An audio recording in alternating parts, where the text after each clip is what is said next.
Né, Denis? Depois que divulgaram a reunião com os ministros, né? Cara, eu vou te falar, assim, eu entro nessas coisas já pressupondo que está todo mundo gravando. Então, eu não falo nada de que eu possa me arrepender depois. Na Pessoal, verdade, nem grupo de WhatsApp de família eu faço isso. pessoal, vamos começar. A nossa live deve durar em torno de 1 hora. Tá bom para você, Denis? Tranquilo. O João Paulo, que está aqui, vai ser o nosso mediador. Eu vou fazer as considerações iniciais rapidamente. Eu sou o Dante, atualmente estou como presidente do Líderes do Futuro. Gostaria de saudar aqui o nosso presidente da ACEDIC, o Dionísio Busquete, que está presente.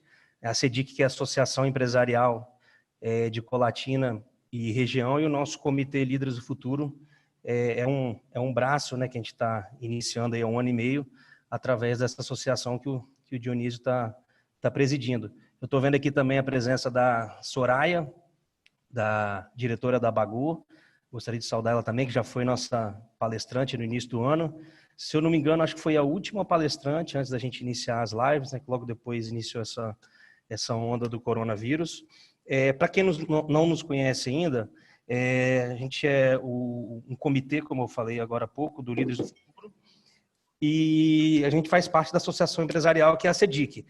Então, o nosso grupo tem como objetivo formar jovens lideranças empresariais comprometidas com o modelo de organização econômica, social e política para Colatina, Espírito Santo e o Brasil, baseado no ideal democrático de liberdades e garantias individuais, subordinadas aos Estados de Direito. O nosso grupo, Denis, ele vai muito de encontro com o seu modelo de pensamento, que é economia de mercado, liberdade, democracia, direito à propriedade privada. Então, são esses valores que a gente prega aqui dentro do nosso instituto. O ano passado, a gente teve o primeiro Fórum da Liberdade, Democracia e Empreendedorismo de Colatina. Inclusive, a Tayana fez parte do nosso fórum o ano passado. Tivemos a presença também do Furnalete, que é diretor e sócio da XP Investimentos. Tivemos o Janguier Diniz, que é um grande empresário do ramo educacional do Nordeste. Tivemos o Guidoni, que é capixaba e um dos maiores exportadores de rocha do mundo. A gente estava com a previsão de realizar o segundo fórum esse ano, porém a gente, com essa questão toda aí de indecisão, né, sobre o coronavírus, a gente ainda não sabe como é que vai proceder. Provavelmente a gente vai fazer, porém vai ser através de videoconferência. Eu gostaria de informar também a todos os presentes que a gente está com um processo seletivo em aberto. Quem quiser saber mais sobre esse processo pode procurar as nossas redes, o Facebook, o Instagram, ou os integrantes do grupo através do WhatsApp, que a gente pode tirar as dúvidas e passar os procedimentos para realizar as inscrições. Nesse momento, eu gostaria de passar a bola para o João Paulo, que vai ser o mediador da noite. Mais uma vez, Denis, obrigado pela sua presença. A gente sabe que sua agenda é bem corrida. Imagina. E a gente ficou muito feliz quando soube do seu aceite. Foi bem instantâneo, né? A Luciana, também agradeço a Luciana que fez o contato com você, porque você exatamente uma pessoa que prega, né, a liberdade, o liberalismo, e é algo que a gente está em constância luta para a gente conseguir propagar no nosso município, no nosso estado e também no nosso país. Então, muito obrigado pela sua presença. Imagina, Bom, eu que agradeço. Saudar aí nosso presidente da CEDIC, Dionísio Busquete, como o Dante já reforçou, saudar também nosso presidente aí, Dante, fazer os agradecimentos aqui também, principalmente aí a Luciana, que organizou aí essa estrutura aí. Eu tenho que ir lá na casa dela, sentar do lado dela e aprender com ela esses mecanismos que, vamos falar assim, como a gente é migrante virtual, não é nativo virtual, a gente está aprendendo tudo isso aí juntos, né? E aí apresentar o nosso palestrante, que é autor e tradutor de dezenas de livros, artigos e capítulos científicos, é professor associado de Filosofia Antiga, Política e Ética da Universidade Federal de Uberlândia, professor da pós-graduação na Escola Austríaca Instituto Mises Brasil, do qual é também diretor acadêmico. Doutor em História da Filosofia pela Universidade Deglitude de Macerata, me corrija se eu pronunciei errado, na Itália. Tem pós-doutorado pela PUC e pela Universidade de Coimbra.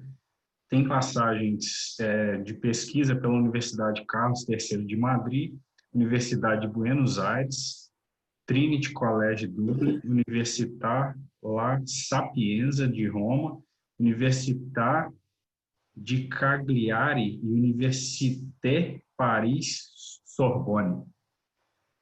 Na condição de esportista, foi também membro da Seleção Mineira Brasileira de Natação, tendo sido por diversas vezes campeão mineiro brasileiro,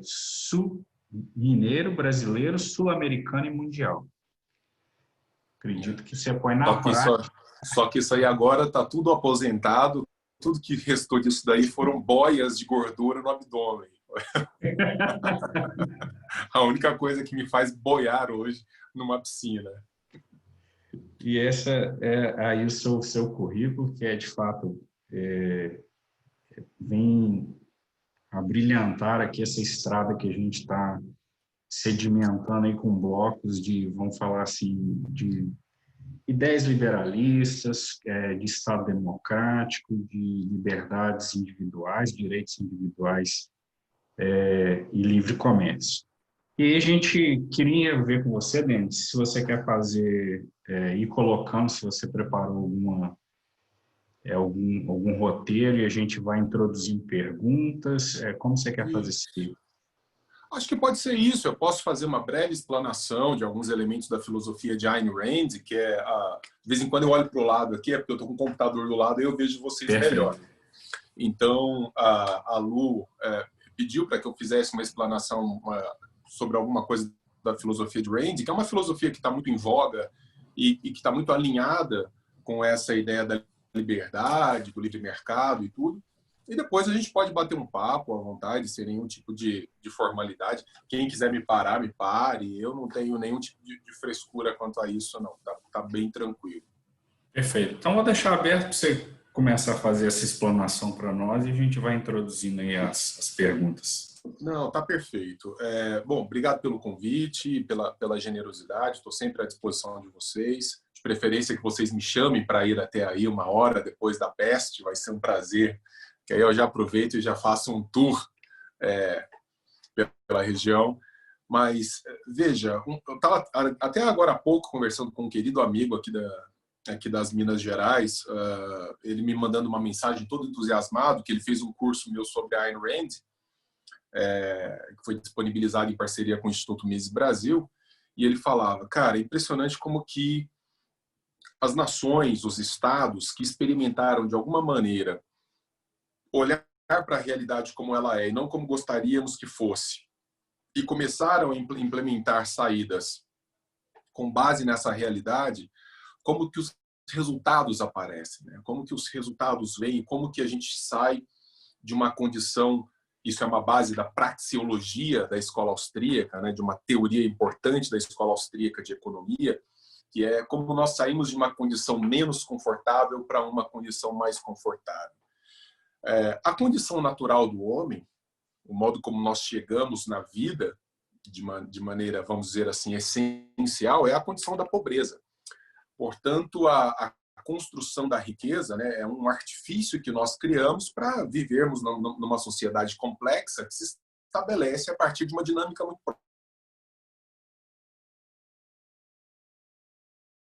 própria. Nós que, de alguma maneira, impõe certos modos de proceder para que tenhamos condições, uma condição de vida mais favorável, uma condição de existência mais favorável. E toda vez que nós contrariamos a natureza das coisas, toda vez que nós apontamos para soluções que não se harmonizam com os fatos e com as coisas como são, nós, a despeito das boas intenções, nós temos resultados muito ruins.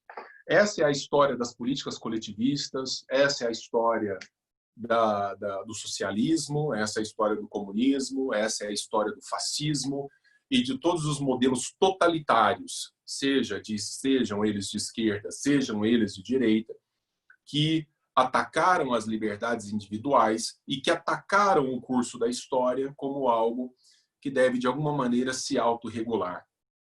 Então, e a filosofia da Ayn Rand talvez faça tanto sucesso entre as pessoas que se dão a chance de conhecê-la minimamente, exatamente por conta disso. Há um conteúdo de pragmatismo, há um conteúdo de realismo nessa filosofia, não por outro motivo. Eles vão chamar a filosofia de Rand de... Eles não, ela vai chamar a sua própria filosofia de objetivismo, ou seja, de olhar para a realidade tal qual é, a objetividade do olhar do sujeito para a realidade. E eu acho que o grande sucesso da filosofia de Rand deriva exatamente disso, dessa capacidade de ver para uma realidade nua e crua, na sua complexidade, nas suas dificuldades, nos seus problemas, mas sempre tentando encontrar soluções harmonizadas com essa leitura de mundo. Então, uma das teses fundamentais do objetivismo, ela parece banal, mas às vezes o banal, o óbvio, tem que ser repisado, especialmente no Brasil, país no qual o óbvio nem sempre é tão óbvio assim. Em geral, ele não é tão óbvio assim, mas é que a realidade existe, a realidade é real, as coisas são como são. Né? Então, essa é uma base de concepção, vamos dizer, científica da filosofia dela, que imediatamente afasta, por via de consequência, todos os elementos que estão ao nosso redor e que nos afastam deste olhar para o real. Então, a filosofia da Rand, eu acho que ela faz sucesso porque ela é dura com o indivíduo, no sentido de chamá-lo a uma realidade, de chamá-lo a um mundo cristalino, na sua dureza. É incrível como que o pensamento de Rand, de alguma maneira, vai afastar todos os elementos de subjetividade, todos os elementos de compreensão do mundo que não sejam tangíveis, palpáveis, que não sejam marcados por uma concretude. Claro que eu estou falando de uma filósofa que, no âmbito religioso, vai afastar completamente a ideia de Deus, mas que, no âmbito pessoal, vai afastar completamente a ideia de sermos salvos por qualquer força fantasmagórica, maligna, o destino, qualquer elemento de metafísica no qual de alguma maneira nos abraçamos, isso vai ser posto de lado. Então, é um homem, a palavra não é exatamente essa, mas porque não é abandonado a si mesmo, né? É um homem deixado a si mesmo. É um homem que se olha no espelho e diz: eu sou o responsável direto por tudo aquilo que eu estou vendo no espelho. Então, quando eu me olho, os resultados... Pois não. Você tocou no ponto que é onde eu queria chegar. No Brasil, nós tivemos a nossa bandeira, quando ela foi criada em cima de um lema positivista, sim, que era o amor por princípio, a ordem por base e o progresso por fim. Aí, como a gente tem vergonha do amor, ficou só ordem e progresso. Mas a teoria positivista, ela nega a existência de Deus e dos deuses que existiram na humanidade para se assentar no conhecimento científico puro. E eu vejo que um pouco do objetivismo também traça esse paralelo. Só que a nossa cultura, como um todo, ela é muito cristã, vamos colocar assim. Na forma de construir, de viver, nós temos esse enraizamento cristão. O objetivismo, ele nega totalmente essa vertente, esses princípios religiosos, ou de alguma forma isso é possível se aplicar à religião? Não, veja, do ponto de vista do objetivismo randiano, há um afastamento que não é um privilégio da religião cristã, da religião católica, mas de qualquer elemento metafísico que diga respeito, direto ou indiretamente, à nossa existência. Mas que fique claro, a filosofia da Rand é uma filosofia da liberdade. Portanto, tem até umas entrevistas muito engraçadas com ela no YouTube, que o cara fala assim, você é ateia, que coisa feia. Ela diz assim, mas eu posso falar a mesma coisa para você que acredita numa figura que está habitando os céus e comandando parte da sua vida e tal. Então, mas o respeito à fé permanece. O respeito não necessariamente carrega concordância, muito pelo contrário. Eu tenho que respeitar exatamente na discordância. Eu não preciso respeitar na concordância. O respeito existe exatamente na aresta da discordância. Então, se você quiser tocar a sua vida ancorada em dimensão religiosa, em dimensão mística, zero problema. É isso que nós defendemos. Nós defendemos a máxima liberdade e que cada indivíduo toque a sua vida de acordo com aquilo que acha que deve tocar, desde que essa liberdade no usufruto da própria vida não seja desculpa para imiscuir-se nas coisas dos outros, na liberdade do outro.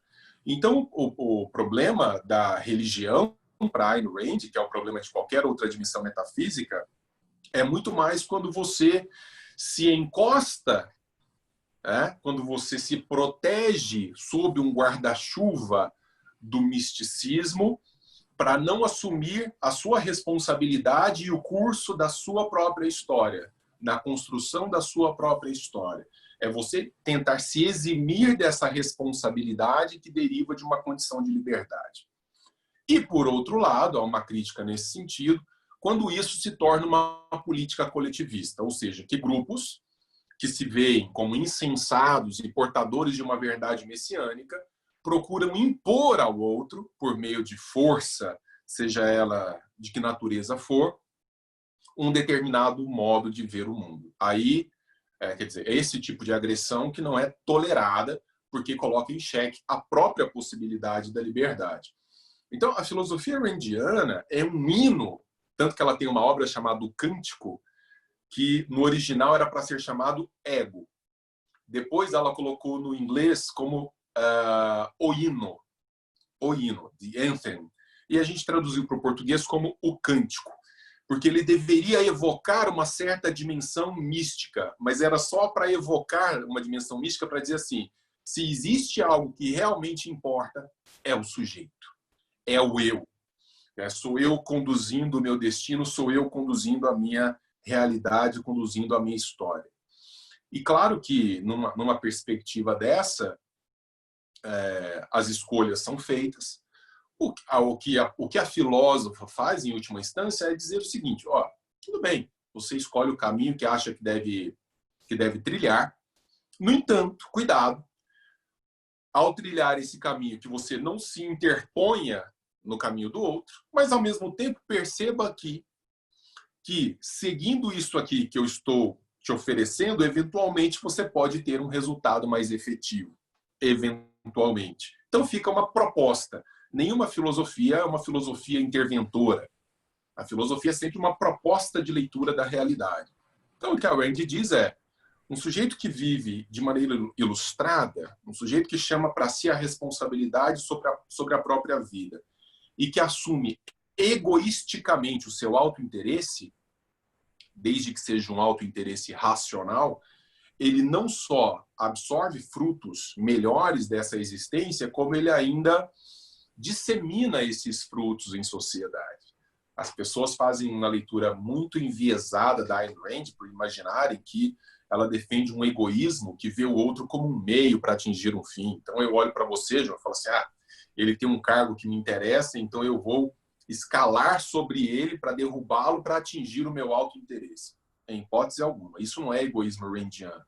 O egoísmo randiano, antes pelo contrário, é a satisfação dos meus autointeresses, para que eu tenha uma boa condição mínima suficiente para, de maneira generosa e voluntária, atuar eventualmente na vida do outro, quando assim pactuado com esse outro.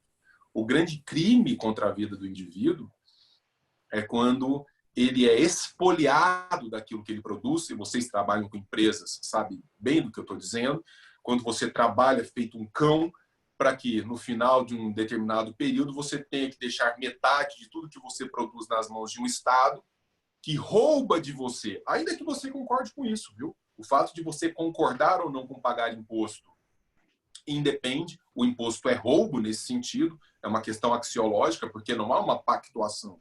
O Estado vai e come aquilo, independentemente de você gostar ou não disso. Então, ele está te espoliando como resultado do seu trabalho, e você sequer pode determinar os rumos que serão dados a esse resultado do seu trabalho. Então, a filosofia da Rand não é uma filosofia que afasta o outro do horizonte, antes pelo contrário, o coloca de maneira legítima, o coloca de maneira realmente generosa, o coloca de maneira realmente criteriosa, inclusive porque quando eu coloco o meu dinheiro num determinado projeto, uma determinada iniciativa, a tendência é que eu acompanhe a aplicação, é que eu veja o que está acontecendo, o modo como se procede. Hoje eu pago metade do que eu recebo em impostos e não sei para onde... Aliás, eu sei para onde está indo. Está indo para uma bela porcaria de lugar, para a bolsa de político, para petrolão, essas coisas. Uma piscina vazia. Eu li alguma coisa sobre objetivismo, até para poder conversar. Muito embora seu currículo ajuste a mediação. Que nada. Imagina, o papel aceita tudo. Nós estamos aqui entre amigos. Eu vi que parece que existe uma teoria dela de que o homem que produz seria o ideal dessa busca pela felicidade. E aí eu fiquei pensando e viajando, como diz, né? Quando eu me atenho a produzir e entendo que aquilo que eu produzo vai gerar essa felicidade em mim e tal, isso me dá direito a negar negar que o outro possa contribuir na minha vida. Esse individualismo, ele chega nesse ponto. Você colocou no ponto em que eu busco o outro para me sobressair, mas e o contrário? Em eu afastar as pessoas para viver um individualismo máximo, talvez, ali. Não, veja bem, de repente você se casa com uma pessoa, com a Maria ou com o João, e ao se casar com essa pessoa, ela se torna muito importante para você, você a ama, aquela pessoa tem uma importância extraordinária para você, essa pessoa adoece, e de repente você... Estou falando uma hipótese absurda, assim, né? Fala assim, olha, não, você pode doar o seu coração para essa pessoa, para salvar a vida dela. Segundo uma ética altruísta, que é a ética que a Ayn Rand combate, nós pensaríamos assim, a sociedade espera isso de mim, a religião espera isso de mim, a cultura espera isso de mim, que eu me doe, que eu me entregue, e vai dizer, olha que coisa maravilhosa esse sacrifício. Isso é um sacrifício extraordinário. Aí o sujeito, às vezes, contrariado, vai falar assim, ok, não é exatamente o que eu queria lá no meu íntimo, vamos dizer, mas eu sou levado a fazer isso. Ser levado a atuar pelo outro, contrariamente aos seus interesses, contrariamente ao exercício moral de autoavaliação racional, esse é o problema. A Rand vai dizer que nós criamos assim uma casta de pessoas cínicas, por um lado. Cínicos por quê? Porque não necessariamente gostaríamos de agir assim, mas agimos sob pressão de uma expectativa altruísta que vê no outro a razão da nossa existência. E, por outro lado, além do cinismo, culpa, porque nós não conseguimos romper com essa lógica. E toda vez que nós tentamos romper com essa lógica, a gente se sente culpado. Puxa vida, mas olha, eu deveria tê-lo colocado em primeiro lugar. Por outro lado, vamos pensar numa situação diferente. Eu olho para essa pessoa, que é objeto do meu amor, e digo assim, é do meu interesse que ela viva e eu não. Eu estou deliberando racionalmente sobre isso. É um ato de egoísmo eu dizer assim, eu quero doar o meu coração a essa outra pessoa. Isso não é um ato de altruísmo, porque isso para mim não é um sacrifício. Isso para mim não é difícil. Isso para mim não é uma coisa imposta externamente. A dificuldade é o peso da externalidade. Agora, quando eu tomo essa decisão, por exemplo, um pai que se joga na frente de um carro para salvar um filho, ele não fez nenhum sacrifício. Não foi para ele um ato de heroísmo nem nada. Ele tá praticamente se salvando no filho. Então, é autointeresse puro. É racional que ele faça isso. É racional que ele faça isso. Então, veja que, em algum momento, nós estamos falando não de uma completa... de um completo abandono do outro. Eu gosto sempre de usar uma metáfora, que é a metáfora do avião despressurizado. Quando o avião está despressurizado, a ordem é, primeiro você coloca a máscara em você, depois você vai colocar a máscara no teu filho, você vai colocar a máscara no quilombola, no negro, no cotista, no seu avôzinho, etc. Veja que a ordem não é assim, primeiro nas crianças, primeiro nas mulheres, depois nos cadeirantes e depois em você. Porque se você não está realizado, se você não está estruturado de acordo com o seu auto-interesse, você não consegue salvar o outro. Então, em geral, o que se exige de nós é se coloque à disposição do outro, mas não se coloque à disposição de você mesmo, que é uma inversão lógica que gera resultados simplesmente horrorosos. Então, a proposta é, eu estando bem, eu estando realizado, se eu decido racionalmente por colocar 80% de tudo que eu produzo num hospital, que eu vou acompanhar a aplicação desse dinheiro, que eu vou ver as pessoas sendo realmente atendidas, esse dinheiro não está sendo desviado, está sendo aplicado com inteligência, com eficácia, que coisa melhor eu poderia fazer da vida? E nós temos experiências humanas para comprovar isso. Nós somos capazes de enormes atos de generosidade, resultado de pura liberdade. Nós passamos agora por uma crise pandêmica. Quem dá as respostas mais efetivas a quem mais precisa? Você vai me dizer que é o Estado?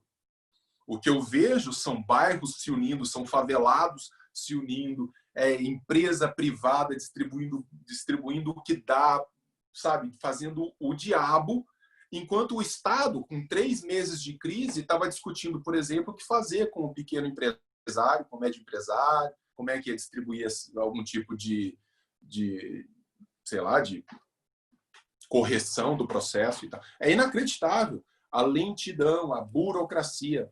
Então, de novo, o egoísmo racional de Ayn Rand não é pensar no sujeito como um monstro que sai passando por cima dos outros e do interesse dos outros e da liberdade dos outros. Antes, pelo contrário. É uma filosofia do empreendedor. É uma filosofia do sujeito que se constrói, que luta, que realiza, que se orgulha do que faz. Eu já te passo a palavra. Veja, a ideia do orgulho para nós... Me desculpe o seu nome, deixa eu ver. A Soraya. Bom, Paulo. Soraya. Então, inevitavelmente, nós, numa sociedade altruísta, por exemplo, Soraya, João, a gente tem que combater ideias como orgulho. Você não pode ter orgulho de realizar. Isso é feio, ter orgulho, porque orgulho parece que você, de alguma maneira, se sobrepõe ao outro que não teve condições ou não quis fazer aquilo. Não tem isso. Rand diz que um dos sentimentos mais nobres experimentados pelo indivíduo é o orgulho por ter realizado bem uma tarefa, por ter feito uma conquista honesta, que não foi resultado de fraude, que foi resultado de esforço. Por que eu não vou me orgulhar de uma coisa trabalhosa que deu um belo de um resultado? Então, nós criamos uma mentalidade que deifica, que projeta como coisa boa a mediocridade, o mediano, o apenas razoável, aquela coisa bem mais ou menos. Nós achamos que isso é normal, quando, na verdade, nós deveríamos incensar quem? O empreendedor, o que luta, o que inova, o que puxa o carro, o que puxa o vagão. Então, é uma filosofia do empreendimento. Desculpa, Soraya. Legal, bacana. Primeiramente, boa noite a todos. Mais uma vez é um prazer estar participando com vocês nesse grupo. E, bom, Denis, boa noite. Eu sou Soraya, meu nome é Soraya, né? Sou diretora da Bagô. Tenho uma parte aqui da minha equipe também participando, que são líderes também, jovens líderes. E eu fico muito feliz em te ouvir falar e fazer toda essa dissertação, principalmente quando você cita o exemplo da máscara, né, no avião. Eu costumo sempre colocar isso nos meus discursos também. E o que você coloca é muito parecido também o que está escrito no Príncipe de Maquiavel, né? Tem muita relação. É a realidade. Não adianta a gente tentar ficar fantasiando coisas, porque às vezes as pessoas falam assim, mas nossa, mas é forte, né? É grosseiro. Não, mas é real, né? E a gente tem que assumir, se a gente quer ser um líder de verdade, a gente tem que assumir essa realidade. E outro dia eu estava escutando um filósofo também falar um pouquinho sobre o Príncipe, né? De Maquiavel, e ele falava assim,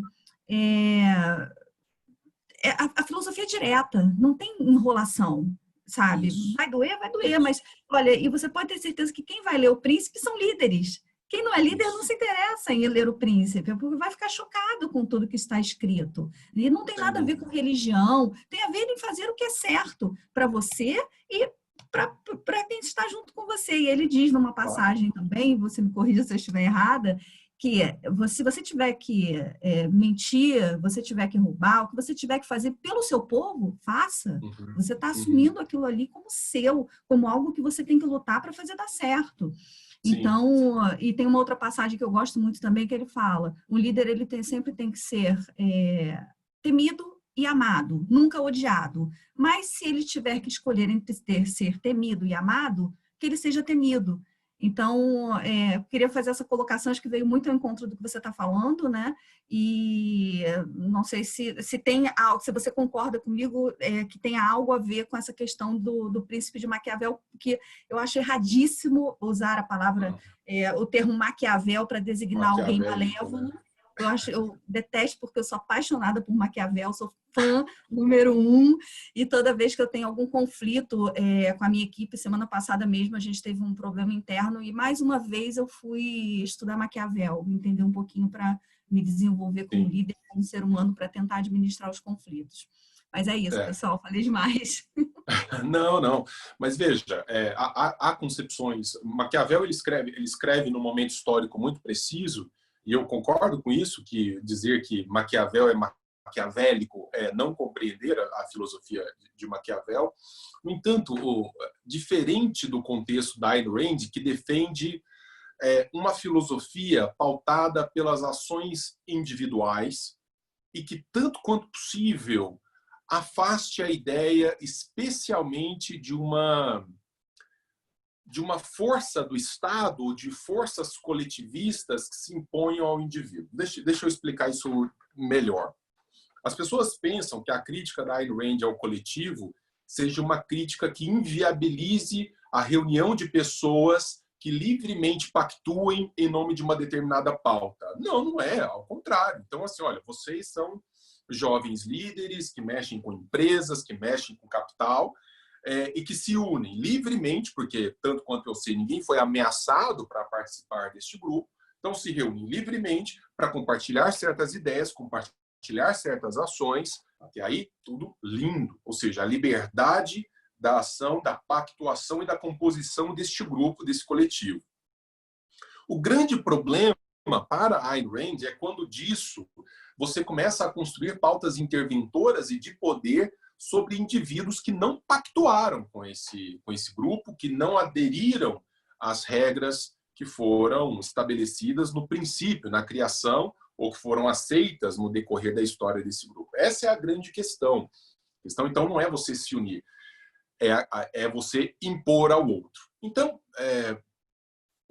o papel exercido pelo coletivo, o papel exercido pelo Estado, o papel exercido por qualquer força que não seja de um indivíduo se autorregrando é, de alguma maneira, deletéria, e a Rand quer afastar isso do sujeito. A Rand pensa, por exemplo, forças governamentais, para Ayn Rand, só no limite da segurança pública, polícia, exército, aeronáutica, marinha, cuidando das fronteiras. O resto é livre pactuação entre os indivíduos.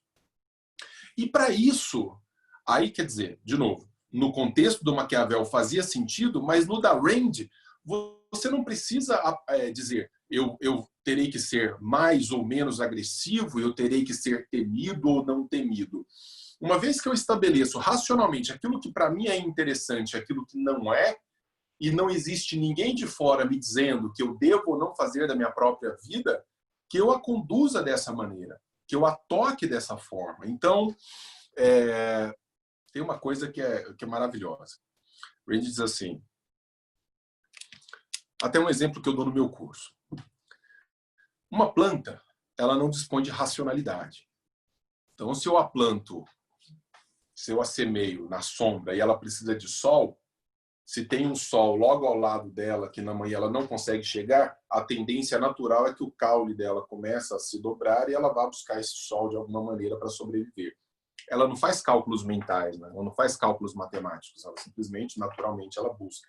Ela não reflete sobre a própria vida, ela não fala assim, que se dane, vai me dar um trabalho danado, eu vou ficar aqui na sombra e vou morrer mais cedo. Ela não faz isso. Ela não delibera sobre a própria vida.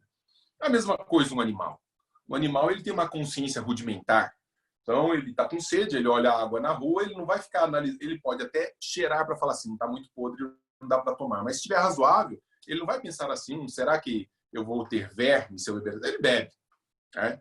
Ele não tem histórico de cachorro suicidando. Né? Ele não delibera sobre a própria vida. Não estou bem, então hoje eu quero me matar, vou me jogar da ponte. O homem não. O homem é um ser racional que pode ou não colocar essa racionalidade em movimento. Então, todos nós somos potencialmente racionais. Então, quando nós colocamos essa racionalidade em movimento, o conflito, segundo Ayn Rand, ele é reduzido a quase nada. Porque o que realmente causa conflito no sujeito, a despeito de entre nós haver bandidos, gente mal resolvida realmente, são paixões e caprichos. São paixões e caprichos. Ou seja, ela dá um exemplo maravilhoso num livro chamado A Virtude do Egoísmo. É assim, vamos dizer, a Soraya tem interesse numa vaga numa empresa e o Denis tem o mesmo interesse na mesma vaga da empresa. Ora, se os dois vão agir pelo auto-interesse, os dois vão competir por essa vaga. E o João vai ser o árbitro de quem vai assumir essa vaga. Se são 3 pessoas que colocam a razão para funcionar, não há conflito entre nós, só há resolução pacífica. Porque o João no cálculo, eu na avaliação das minhas potencialidades e você na avaliação das suas potencialidades, nós sabemos quem é o merecedor da vaga. O problema é o cálculo, né, no qual entra algum grau de violência e de dissenso, é quando a Soraya racionalmente percebe que ela é melhor do que o Denis racionalmente percebe que a Soraya é melhor do que o Denis, mas o Denis caprichosamente fala, fui injustiçado, porque o João deu preferência para uma mulher, porque o João já é amigo da Soraya e assim por diante. Então, quando nós estabelecemos uma comunidade de seres que não avaliam situações por caprichos humanos, por subjetividades, por achismos, mas para as coisas como são, porque a Soraya tem as competências exigidas para o cargo em nível superior àqueles que o Denis oferece, não há ruptura, não há disputa. Eu simplesmente vou olhar e vou dizer, João, é o óbvio, tem que contratá-la e não a mim. É o evidente.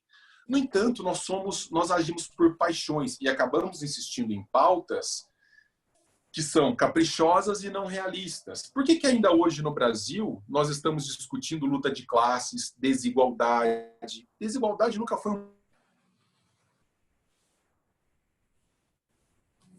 problema em lugar nenhum do mundo. Eu discutir o problema da desigualdade. Nosso problema é a pobreza, não é desigualdade.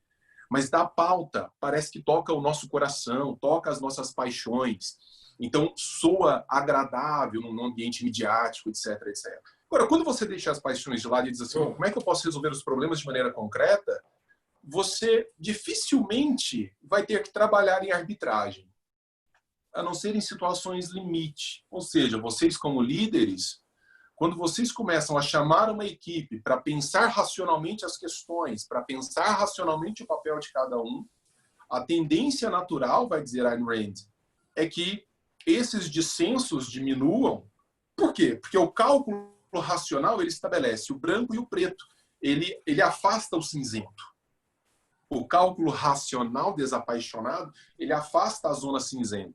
E quando você tem racionalmente... E vocês fazem isso o tempo inteiro. Se vocês forem tomar decisões pelo coração, vocês vão fechar uma empresa por hora.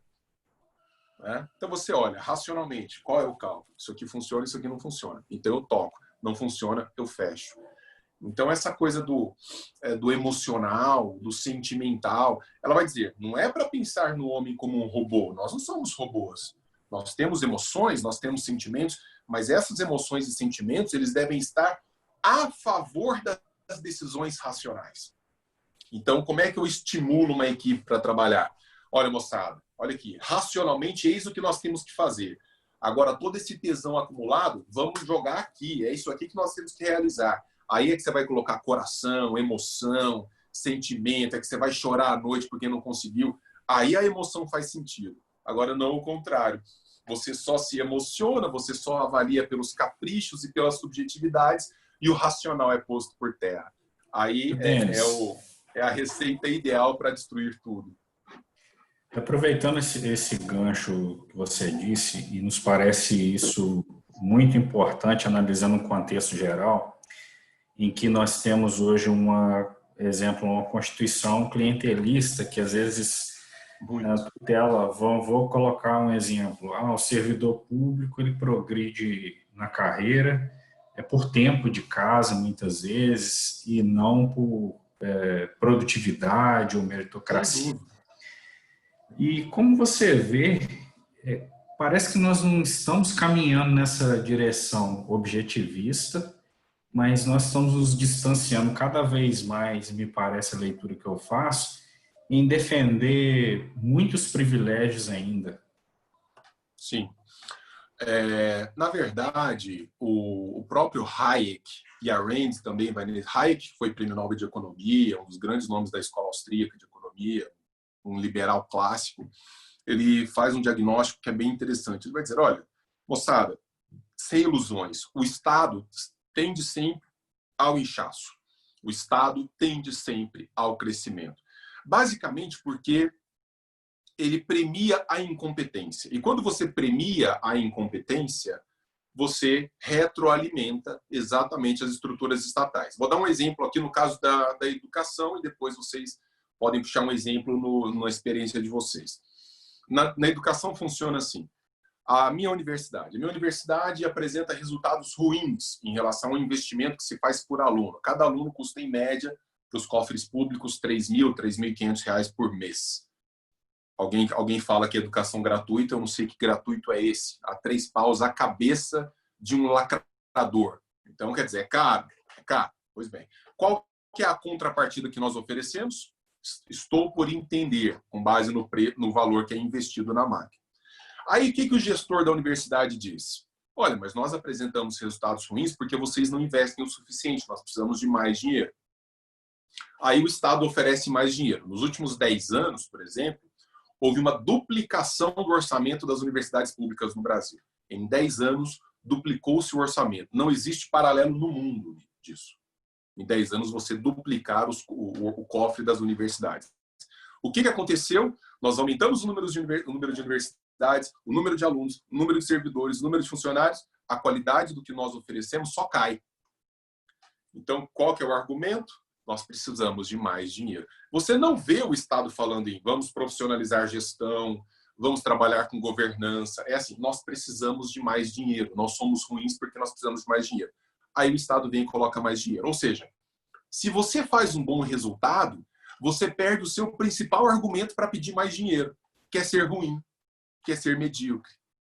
Ora, na iniciativa privada, tanto quanto eu sei, só faz sentido um funcionário pedir aumento porque ele está apresentando bons resultados e não resultados ruins.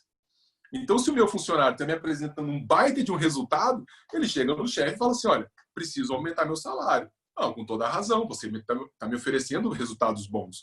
Agora aqui não, os resultados ruins geram a ampliação do Estado. Quando é que o Estado vai desinchar? Nunca, nunca. Então, é claro que há, de um lado, esse recrudescimento do discurso estatista, mas, por outro lado, João, eu sou otimista. Eu sou otimista porque eu já vejo um movimento dentro das universidades, dentro do legislativo, dentro do executivo, pontualmente dentro do judiciário, que começa a contaminar com ideias liberais, onde antes nós sequer chegávamos. A gente não, era uma sombra, a gente não existia nesses lugares. De repente, nós começamos a incomodar. Eu sou autor de uma coleção de livros de pensadores liberais, libertários e conservadores, que está indo para best-seller. Hoje você vai na Saraiva, você vai numa grande livraria em São Paulo, ou em Vitória, onde for, você chega lá, tem Marx, tem Gramsci, e tem Hayek, e tem Ayn Rand, e tem Thomas Sowell. Você fala, cara, isso é uma novidade absoluta. Isso não existia até muito pouco tempo. Você vai à universidade, tem grupos de estudos marxistas, coletivistas, mas tem grupos de liberais falando, não, mas espera aí, vamos ler aqui O Caminho da Servidão de Hayek, vamos ler A Nascente, O Cântico, A Revolta de Atlas de Ayn Rand. Então, há um movimento de resposta. Aqui em Minas Gerais, nós elegemos um governador liberal, né? Alguns partidos políticos aí, os caras estão tocando pautas liberais com poucos parlamentares, tocando pautas liberais, tocando terror no legislativo. Então, eu acho que nós devemos caminhar na contaminação positiva da coisa pública. Por isso que eu falo assim, os caras ficam, professor, mas eu sou liberal, então eu não vou entrar na coisa pública. Não, não entra não. Deixa na mão de estatista, Jeg. Deixa na mão de estatista. Deixa a coisa pública na mão de quem quer só retroalimentar a coisa pública. É burro, né? Tem que pagar o preço. Então, o que nós precisamos? De liberais contaminando a coisa pública. São vereadores, são prefeitos, são professores universitários, são parlamentares. Porque a própria Ayn Rand diz, você entra na máquina e começa a implodi-la. Então, tem um cara do Partido Novo, eu me esqueci o nome dele agora, acho que é um deputado chamado Gilson, não sei o quê. Outro dia eu ri muito, que ele participa de uma comissão que analisa projeto de lei. O presidente da comissão deu um apelido a ele, coveiro de lei. Esse cara, todo mundo tem que votar em cara assim. Fala assim, você vai votar em quem? Quem propõe lei? Não, em quem revoga. É menos Estado, menos estatização. Aqui no Brasil, os caras falam assim, quantos projetos de lei esse cara fez? 200. Eu não voto nesse cara nunca na vida, porque político é bom dormindo. Agora, político voluntarioso ainda, ele arrebenta com a gente. Nos últimos anos, cara, nós tivemos, acho que no espaço de 8 anos, 10 anos, foram promulgadas no Brasil, em diversas instâncias, quase 4 milhões de novas leis. Que país vive com isso, gente? Com esse grau de regulamentação. Então, vocês bateram um recorde aí, eu acho que no Espírito Santo, que não pode sal em cima da mesa. É uma loucura. Os caras chegam num grau de controle das individualidades que é um negócio completamente psicopata. Aproveitando, já que você tocou em assuntos de governo, vamos pegar um tema fresquinho de hoje. Secretário do Tesouro Nacional Mansueto pediu para sair. E me parece que ele tinha uma visão bem alinhada com o objetivismo. Criar carreiras públicas por meritocracia, diminuir o tamanho da máquina estatal, maior liberdade, principalmente ambiental, enfim. E aí, vendo uma entrevista dele, que o ano passado nós estouramos o PIB aí em 60 bi. Parece o orçamento público. E para esse ano já está previsto 700 bi. É quase 12 vezes aí o que se gastou ano passado inteiro. E aí a gente vê o potencial do Estado em criar essa situação que você está dizendo aí. Por exemplo, se criou um auxílio emergencial para todos os desempregados do país. Mas, pela lógica, seria melhor socorrer apenas aqueles que perderam emprego durante a pandemia. Porque essa massa de desempregados que eu tinha antes, ela continua. E agora eu vou pôr esse pineirão, todo mundo nesse funil e acabar de quebrar o Estado. Eu queria que você discorresse um pouco sobre essa questão econômica, se as pautas nossas elas estão corretas do seu ponto de vista dentro da teoria objetivista, ou se você acha que elas não conseguem prosperar ou andar nesse cenário que a gente está vivendo. Veja, faz parte da pauta liberal o socorro a pessoas que necessitem desse socorro. Tá? Então, dentro da estrutura liberal, não está fora da cartilha a ideia do socorro. Só que eu só posso socorrer alguém se eu tiver algum grau de, vamos dizer, um certo grau, é o exemplo que eu estava falando com a Soraya, da máscara, né? Eu não posso sair colocando a máscara nos outros quando isso significa o meu próprio fim. Então, veja, nós somos um país fortemente estatizado desde sempre. Nós acreditamos na ideia da estatização. Nós demos poder demais aos políticos, nós demos poder demais à estrutura estatal, nós demos poder demais em processos educacionais, em processos culturais, em processos econômicos. O Brasil é, ainda hoje, um dos piores países do mundo em termos de condições para investir, em condições para inovar. É um dos países economicamente menos livres do mundo. Nós competimos com o Afeganistão em termos de liberdade econômica. Os nossos números são realmente risíveis. As pessoas acham assim, não, nós vivemos num bom capitalismo, porque nós temos Coca-Cola e McDonald's. Não, o nosso país ele é, numa linguagem de Hans Hoppe, fortemente socialista, no sentido de que nós somos muito, muito estatizados. E um país altamente estatizado afasta investimento e afasta a possibilidade de criação de novas riquezas. Claro que, numa situação pandêmica como essa, um país estatizado vai ter que oferecer, como qualquer outro país, seja ele estatizado ou não, uma contrapartida para uma população mais carente. Qual que é o nosso grande problema? Os países menos estatizados e, portanto, que têm maior liberdade econômica, são os países que têm mais condições de responder às demandas dessa população carente numa situação de crise. A crise, para nós, é um projeto estrutural, né?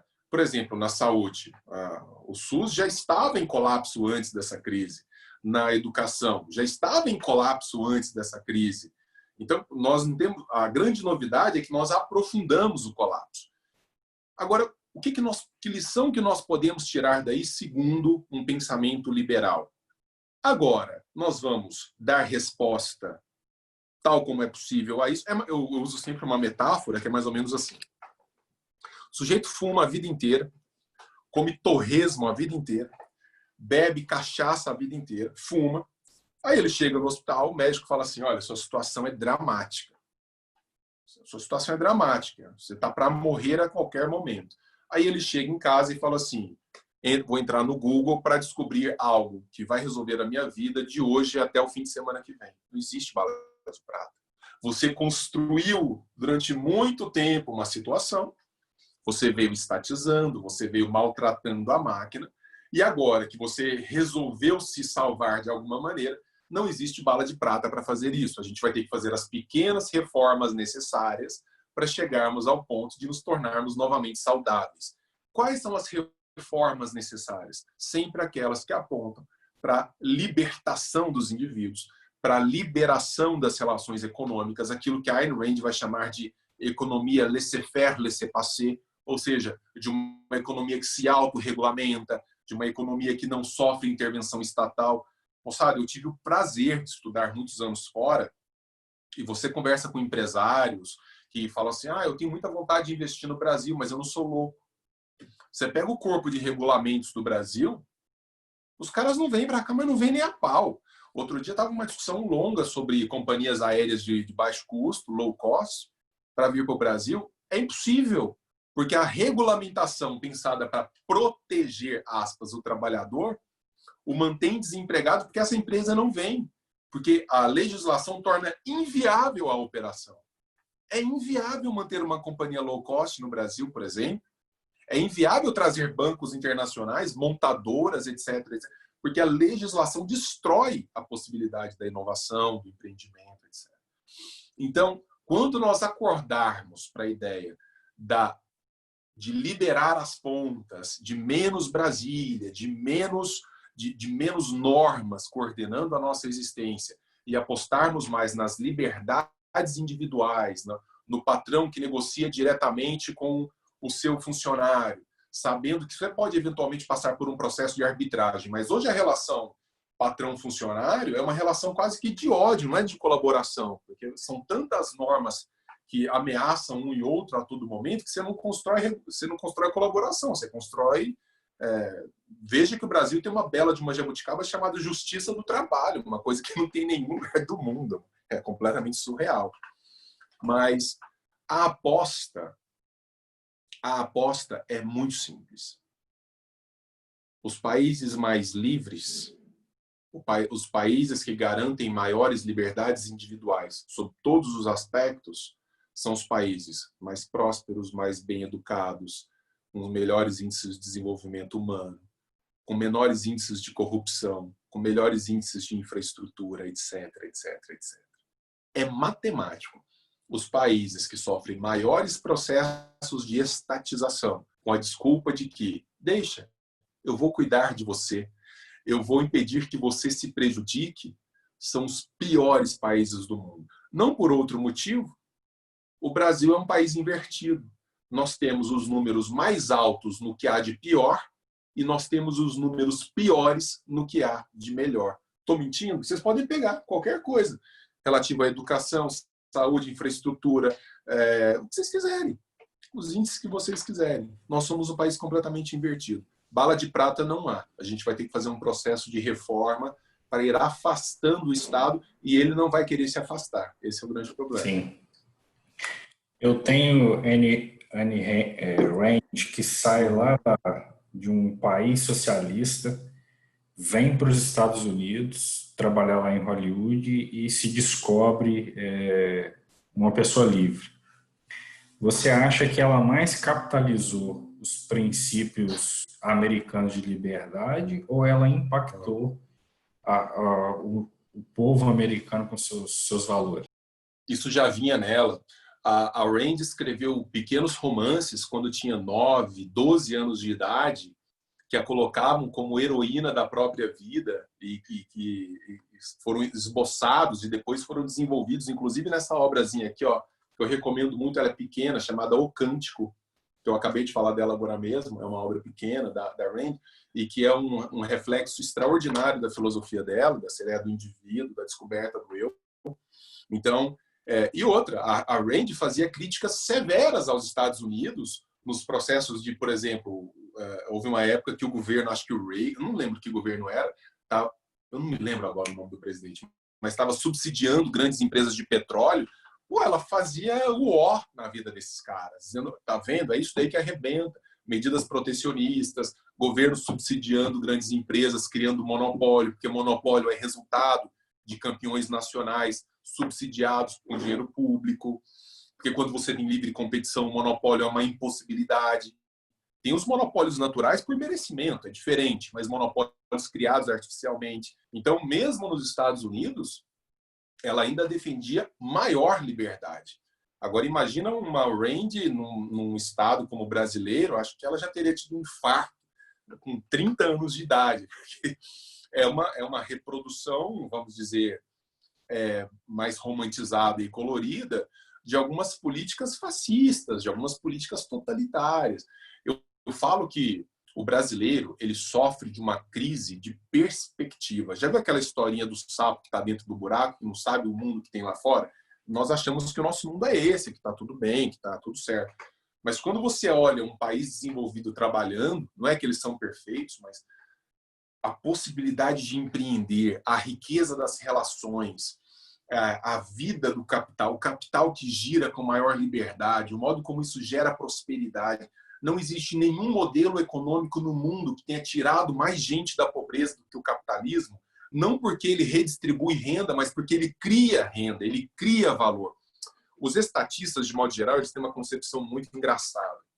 Eles pensam assim, a riqueza do mundo está dentro dessa caneca. Então, quando o Bill Gates fica muito rico, é porque o Bill Gates tem um outro copinho e essa riqueza foi despejada no copinho do Bill Gates. Puro retardo mental, quando nós sabemos que o Bill Gates fez não foi tirar o que estava aqui para colocar no copinho dele. Ele criou novas riquezas. Ele criou valores que não existiam antes. E isso fez com que ele se tornasse um cara miliardário. Então, essa é a questão. É criar novas riquezas. E como é que você cria riqueza? Com liberdade, com inovação, com empreendimento. Nesse momento, tem um cara em alguma garagem do interior do mundo aí, produzindo alguma solução que daqui a 20 anos será fundamental para a nossa sobrevivência. que não está no horizonte do Estado, que não está em nenhum programa de bolsa financiado pelo governo, nem nada. O cara está lá, montando quietinho. Como é que eu sei disso? Porque essa é a história do mundo. A história do mundo é feita com os sujeitos livres pensando em problemas que nós aqui não estamos pensando, que quando ele acontece de se sobrepor às nossas existências, a solução está ali. O Hayek vai falar disso, né? Vai dizer, olha, é impossível você não deve tentar controlar vamos dizer, controlar a construção do saber, os processos de inovação. Eles têm vida própria e eles devem ter vida própria. Você não tem que ter... Nesse livrinho aqui, o Cântico, é maravilhoso. É uma distopia que ele representa um pouco o Estado soviético. Então você tem um professor que o Estado olha para ele e fala assim, tudo bem, você quer ser professor, mas não, vai ser melhor você ser varredor de rua. Aí coloca o cara para varrer rua. Não, mas eu quero ser professor. Não, mas para o Estado é importante que você seja varredor de rua. Então, você vai perdendo a liberdade por fatias. Outro dia vocês estavam ferrados aí, viu, moçada? Porque já tinha senador da República propondo lei para estatizar empresas privadas consideradas estratégicas. Função social da empresa privada. Eu queria usar um palavrão aqui agora, mas não vou. Função social da empresa privada. O cara olha para a tua baita empresa que você rala todo dia e fala assim, o Estado tem interesse nessa empresa. Fizeram isso com a família da Ayn Rand. O pai dela era dono de uma farmácia. Os caras foram lá e falaram assim, não, agora isso aqui é do Estado. Aí você pensa assim, isso está muito distante da gente, moçada, tá assim de político que defendem essas ideias. Assim. Então, se você não gritar e não abrir o olho, é um negócio... Lembra da revolta de Atlas. Exatamente. Essa é a ideia de que eu deixo você inovar, eu deixo você produzir e depois eu vou lá e tomo o fruto do teu trabalho. Para esses caras, isso é absolutamente normal. Tanto que até hoje tem gente com sérios problemas neurais que falam de taxar grandes fortunas, congelar preço. São coisas que não funcionam, nunca funcionaram, nunca vão funcionar. Porque são contrárias ao espírito empreendedor. Então, se a gente não fica atento, e a liberdade nunca é uma conquista definitiva, há sempre uma ameaça a ela, porque há sempre discursos messiânicos, começa assim, ó, eu fiz campanha para o Bolsonaro. Porque do outro lado tinha Haddad, medo total. Se tivesse um câncer de próstata do outro lado, eu votaria no câncer de próstata. Por quê? Estou defendendo o livre mercado, defendendo ideias, etc. Não é pessoa. O cara me sai com há poucos dias do... Não vamos publicar as informações referentes ao Covid. Vamos dar uma segurada porque vai ser para o bem do povo.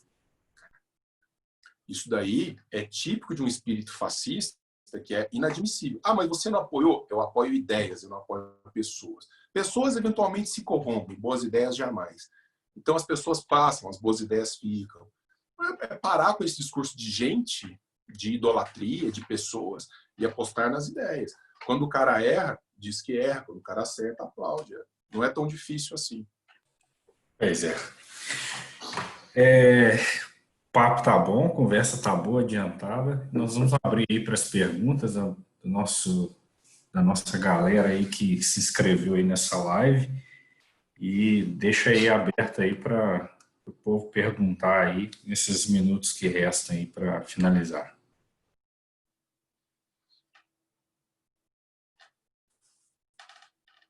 E quem quiser fazer pergunta, é só abrir o microfone e fazer a pergunta.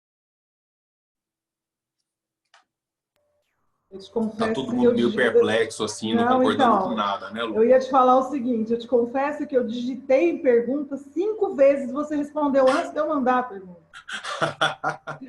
Eu não sei se vocês aí também estão assim, eu estava pensando em várias perguntas sobre o que você estava falando, porque, assim, até eu já vou aproveitar e fazer uma aqui, bem simples mesmo, né?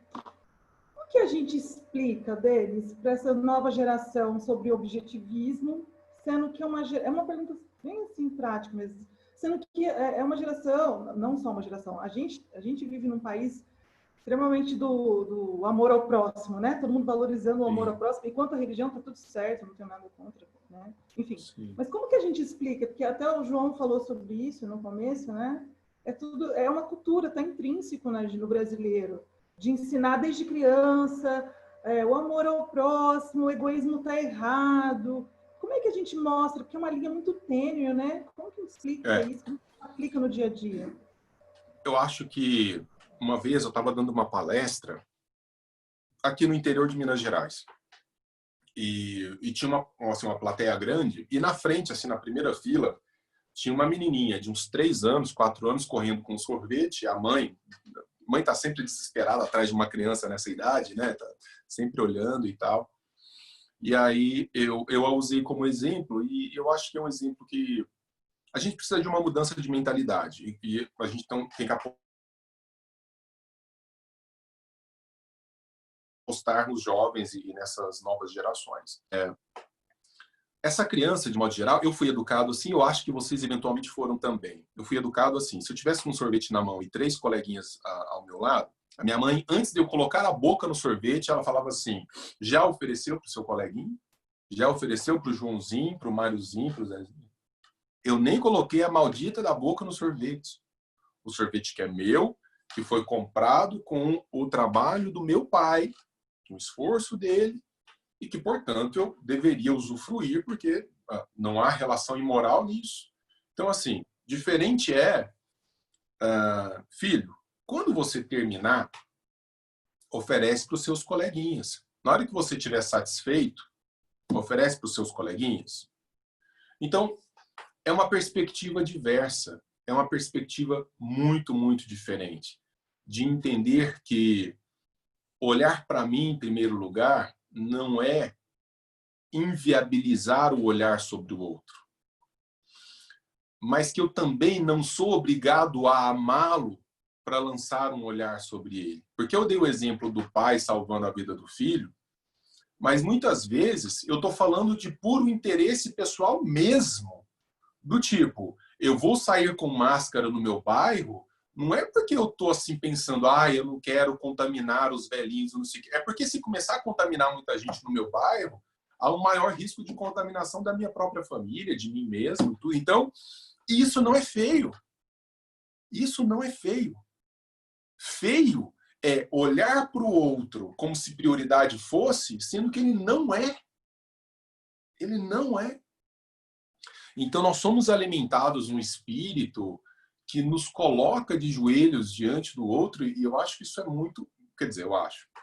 Nós temos provas históricas disso de que isso não é exatamente o melhor. No entanto, é mostrar que esse autointeresse, ele não impede o amor ao outro, ele não impede uma relação honesta com o outro, antes pelo contrário, ele viabiliza essa relação. Ele faz com que a gente deixe de viver no ambiente de hipocrisia, faz com que a gente deixe de viver no ambiente de contaminação por uma não realidade. Então, eu acho que começando a trabalhar isso dentro de casa, sabe? Agora, eu vejo, Lu, você vê que eu tenho uma atuação nas redes sociais, a quantidade de pessoas que vêm até mim e falam assim, Denis, eu sempre pensei assim, mas eu me sentia isolada no mundo, eu me sentia mal, eu me sentia julgada, e de repente eu vejo que não há nada de feio nisso, não há nada de horroroso nisso. A Randy vai dizer, nós somos naturalmente assim, o que a gente tem que fazer é retirar essas cascas de visão mística da realidade. É um esforço, é um exercício, demanda muito tempo, mas eu acho que vai acontecendo essa mudança de mentalidade. A Randy é um caminho extraordinário para chegar às pessoas. As pessoas que se dispõem a ler a Randy, a conhecer um pouco mais do pensamento, mas não só ela. Thomas Sowell com os discursos contra cotas, contra essas maluquices de, como é que chama? Dívida histórica. Né? Então você tem um negro eles não são negros, seria uma espécie de raça, né? De uma decomposição. Não.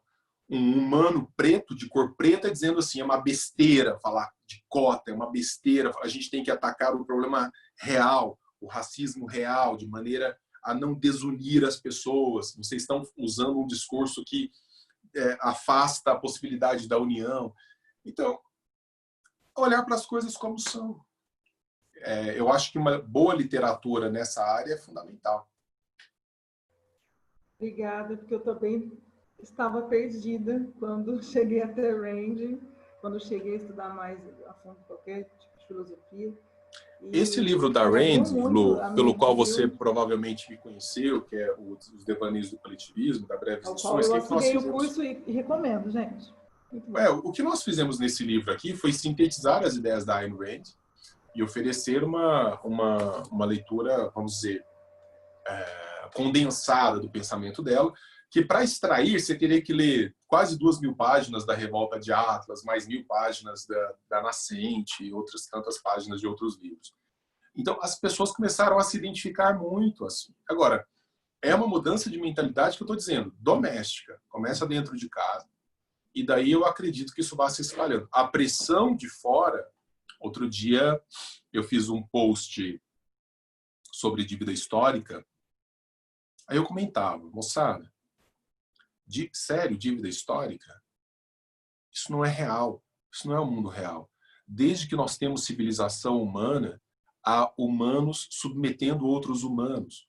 A escravidão negra é uma escravidão do século XIX para cá. Quando você olha desde a Grécia Antiga até antes disso, até antes do século XIX, você tinha branco submetendo branco, nações brancas submetendo nações brancas. Nós vamos reparar essas dívidas históricas? Vai faltar dinheiro para reparar essas dívidas históricas, hein? Vai faltar cheque para a gente pagar a dívida histórica. Não é melhor a gente trabalhar nas condições de base para que a gente possa competir em condições mínimas de igualdade pelas vagas que todos nós desejamos? Vocês acham mesmo que a saída é por aí? E outra coisa, essas dívidas históricas, por quanto tempo nós vamos pagar? E por que só os negros? E por que só os gays? E por que não os italianos que trabalharam aqui como mão de obra? Aí no Espírito Santo, como mão de obra escrava. Os japoneses. E tantos outros povos que mereceriam, então, movimentos reparatórios. Vai faltar cheque para pagar. E por quanto tempo nós vamos ter que pagar? 10 anos são suficientes? 15? 20? Quem é que vai colocar essa régua? Então, por que nós não estamos discutindo escola lá para que todo mundo, preto, amarelo, azul, cor-de-rosa, chegue aqui em condições de competir? Isso a gente não está competindo. Eu fiz um post assim. Para quê? Os ataques vêm virulentos. Por um motivo muito simples. As pessoas agem irracionalmente. O discurso é populista. Isso rende votos. Isso rende lacração. Isso rende pauta. Não é real. Não é o mundo real. Então, quando você começa a tirar esse véu e falar assim, olha, vamos trabalhar no que realmente resolve, e o que resolve é isso daqui, pragmaticamente, as pessoas começam eventualmente a perceber. Não todos, tem gente que é massa de manobra e vai ser sempre. Mas alguns percebem. E aí a gente vai criando uma nova nação, uma nova mentalidade. Bom, eu vou me despedir de vocês porque eu tenho aula agora, mas está incrível a discussão, né, do tema. Depois, se vocês estão gravando, né, se eu puder pegar depois, é que já tem 2 semanas que eu não vou a essa aula e eu preciso hoje entrar, senão vou ser chamada. Soraya, foi um prazer, obrigado. Igualmente. E só queria tirar uma dúvida. O outro livro que você comentou foi Atitude do Egoísmo, é isso? A Virtude. A Virtude do Egoísmo. Isso. A Virtude do Egoísmo só tem uma edição muito antiga em português, mas ele está na internet. A LVM vai lançar ainda esse ano uma nova edição, toda caprichada. Se você quiser conhecer a Ayn Rand, bom, eu vou fazer uma autopropaganda aqui, porque é inevitável, porque nós fizemos o livro pensando nisso. Então, uma introdução feita Os Devaneios do Coletivismo, está caminhando agora para best-seller. Felizmente, as pessoas descobriram o livro, está para todo lado. Então, Ayn Rand, Os Devaneios do Coletivismo, pela LVM Editora. Depois, eu sugiro que você vá para... Lembra, a Ayn Rand ela escreveu romances filosóficos. Então, um desses romances é A Nascente, que é um baita livro da Ayn Rand. Lembrando o seguinte, a Ayn Rand não é uma grande literata. Ela não escreve como Machado de Assis. É mais interessante a dimensão filosófica da literatura dela. Então, A Nascente. Eu sugiro também O Cântico, que é um livrinho menor, mas que passa uma mensagem maravilhosa. E, por fim, eu não sei cadê ele, tá aqui. Esse livro aqui, esse catatal de 1000 e tantas páginas, A Revolta de Atlas. Esse livro, A Revolta de Atlas, é a magna obra dela. Quer dizer, é a obra que fez Ayn Rand ficar famosa no mundo inteiro. É considerado nos Estados Unidos o livro mais influente daquele país, só perde para a Bíblia, na verdade, segundo uma pesquisa que a Biblioteca Nacional fez. A Rand, ela vende dezenas de milhões de livros anualmente, especialmente em períodos de crise. A crise dos Estados Unidos fez da Ayn Rand uma vendedora campeã de livros depois de muitos anos. Por quê? Porque é uma filosofia que coloca o sujeito diante dele mesmo.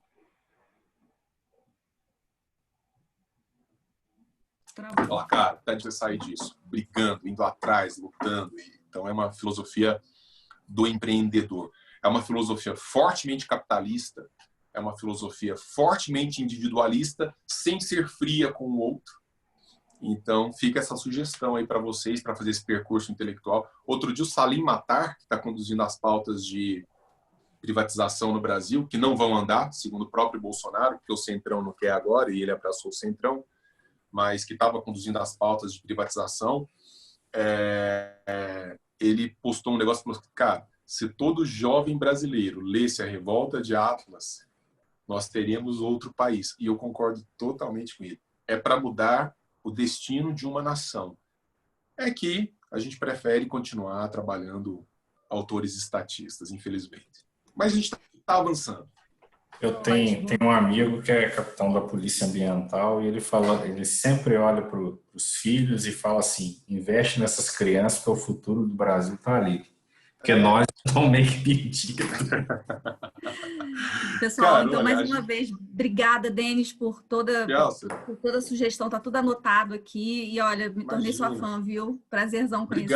Obrigado. Estamos juntos. Depois, eu não sei se você me segue lá no Instagram. Vamos conversando lá no Instagram também. Legal. Vou te adicionar, então, no Instagram. Tá ótimo. Tá bom. Beijão, boa. Tchau, gente. Tchau, pessoal. Tchau.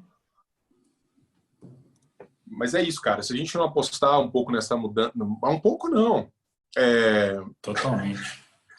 Eu recebo muita mensagem assim: professor, eu tô perdida, eu não sei muito bem o que fazer, porque o meu mundo dá uma desabada, né, cara? Dá uma desabada. De repente, eu que mexo com isso o dia inteiro, já não me choco tanto com essas mensagens da liberdade. Mas para quem está encalacrado no mundo de altruísmo, de coletivismo, de estatismo, de repente você dá uma chacoalhada no cara, é um pouco assustador. Mas faz parte de um processo de amadurecimento, de ver que há outras soluções. Bacana. Alguém aí quer fazer mais alguma pergunta?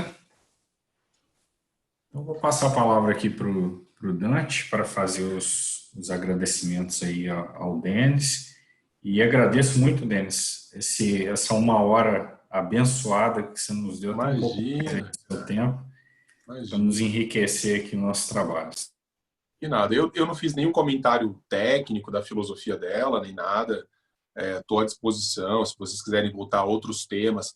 Tem um livro dela maravilhoso sobre capitalismo e relações comerciais, exatamente. Então, assim, a Luciana sabe, eu tô sempre aqui à disposição, é só uma questão de agenda, organizar e a gente vai trocando ideia. Denis, obrigado mais uma vez. Não sei nem como te agradecer. Espero que quando acabar esse estudo você venha aqui para Colatina. Luciana falou que vai pagar uma moqueca para a gente lá no Drink. Na hora. Agradeço mais uma vez a presença. Pega aquelas gratificações do Banco do Brasil, Luciana. Nossa. Eu agradeço mais uma vez a presença aí do nosso presidente, Dionísio, que está aí sempre conosco. Agradeço a presença de todos os integrantes do Líderes, dos demais convidados. Reitero que a gente está com um processo seletivo aberto. Quem quiser conhecer nosso grupo, se inscrever, entre nas nossas redes sociais, Facebook, Instagram, entre em contato conosco também, individualmente com cada um, que a gente vai passar os procedimentos. Obrigado, Denis. João, parabéns. Foi um prazer, pessoal. Obrigado. João, obrigado parabéns. pela presença. Ô, Dionísio. Vai, Dionísio. Não, obrigado pela presença. Acho que cada vez o grupo se supera. Eu estou sem a imagem porque eu estou debaixo de uma coberta aqui. Então... Eu cheguei... É justo, Dionísio, é justo. Rapaz, hoje foi um dia, eu sou médico, minha esposa é médica, nós estamos num dia muito tumultuado, né, com esse. Aí, mas eu vi realmente, Denis, foi muito gratificante as suas palavras, acho que enche não só a mim, como toda essa juventude que está aí, de esperança de ter um país melhor. E com novos ideais, eu passei por isso, eu fui presidente de diretório, então a gente tinha aquelas ideias. Quando eu vi que eu não tinha nada a ver com o movimento de esquerda, é como se eu sentisse traindo um conceito. Então é difícil você fazer essa... E depois você vê que não tem outro jeito. O jeito é por isso aí. Muito obrigado a todos, eu estou bem feliz. O Denis, o Dionísio, além de médico, ele é investidor de bolsa de valores, então não dá para ver ali, porque a imagem dele está tapada, mas ele deve estar com um sorriso daqui ali, né? Que a bolsa, essa semana está meio devagar, né? Mas as últimas 4 semanas deu uma reagida boa, né? Então ele está bem contente. Obrigado, Denis. Viva o mercado, né? Viva o mercado. Obrigado, pessoal. Foi um prazer, viu? Até mais. Tchau, tchau. Valeu.